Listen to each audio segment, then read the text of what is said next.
rare breed that some theorize evolved in the 19th century from crossbreeding the Canadian horse and a Spanish Mustang.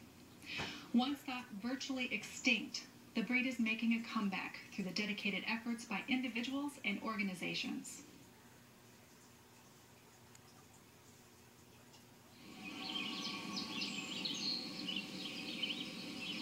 It is a warm summer day at the Bois Forte Language Immersion Camp near Ely, Minnesota, as two of a rare breed of horse, the Lac La Croix Indian Pony, are unloaded from their trailer. The breed lived with the Bois Forte Chippewa from the 1600s until their removal in the 1970s. Well, these ponies were bred by the Bois Forte band in northern Minnesota and also partly in Canada. At one time there was a herd of over 1,000 ponies, and in the 1940s they didn't see any use for them. Actually what happened was the missionaries came to the reservation, and one of our elders said that they felt that it was inappropriate for the children to see horses breeding, and that was their determination to destroy the herd and have them sent to the meatpacking plant. And so they became extinct in the United States. There were only 4 left, and they were living on an island near Lac La Croix up in Canada. And one of our band members took an interest, and with the Baptist minister from Bois Forte, they went up there and retrieved those 4 remaining horses and started breeding them until they had a small herd. But the herd changed hands a couple of times, and the remaining 25 were eventually moved to Canada. Don learned of their history through a website while doing other research, but he has heard stories of the horses from his elders. I didn't think too much about them being like a breed or anything, and I had no idea that they had been bred by Bois Forte.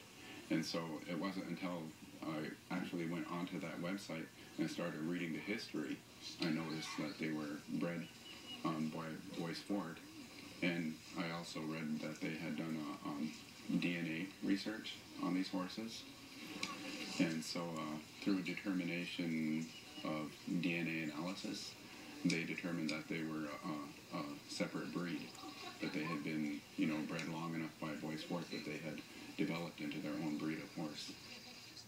We always had stories, and our elders always talked about the horses that they had. And in fact, my mother-in-law, her family was the one that kept the last herd of ponies that they had. Her grandmother used to tell her stories, and she can remember, where, like, one time her grandmother walked into the house in the middle of the night, and one of the ponies was laying down in front of the doorway, and she fell over the pony, and everyone thought it was, hilarious. So, and then there were other stories, like my wife's my father-in-law, he said that when they were younger, they would dare each other to go and jump on one of the ponies' backs, and then just go for a ride. So they used to ride him bareback. Yeah, and then, so there's a lot of other stories too. I grew up around Bois Forte, maybe in the 40s, from about maybe the middle 50s to around 63. I got married in 63, and I can remember back then that there was maybe 9 to about 12 horses running around. The house that we lived in, we rarely had to mow the lawn because they'd be around eating all that grass in that big field we had, and around the house, around the back of the house. And after about maybe 69, 70 in there somewhere, I never saw them anymore.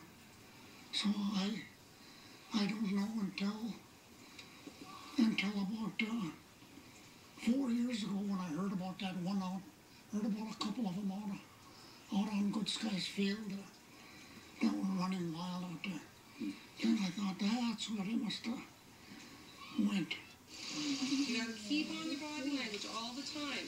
For Lester, Donald, and the young people, today marks a reclaiming of what was once the way of their grandparents and great-grandparents. The elders say they were always here. This guy is Stangy, and he's off of his ancestors that used to roam here.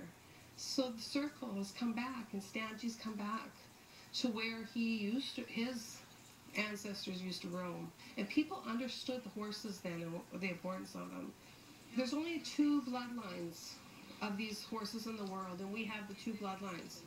And so we have stallions and mares and stuff, but we don't have proper place to put them. Those are things that these animals need at home. You know, they need a place. A lot of the offspring are born in the woods, but we just need people to understand.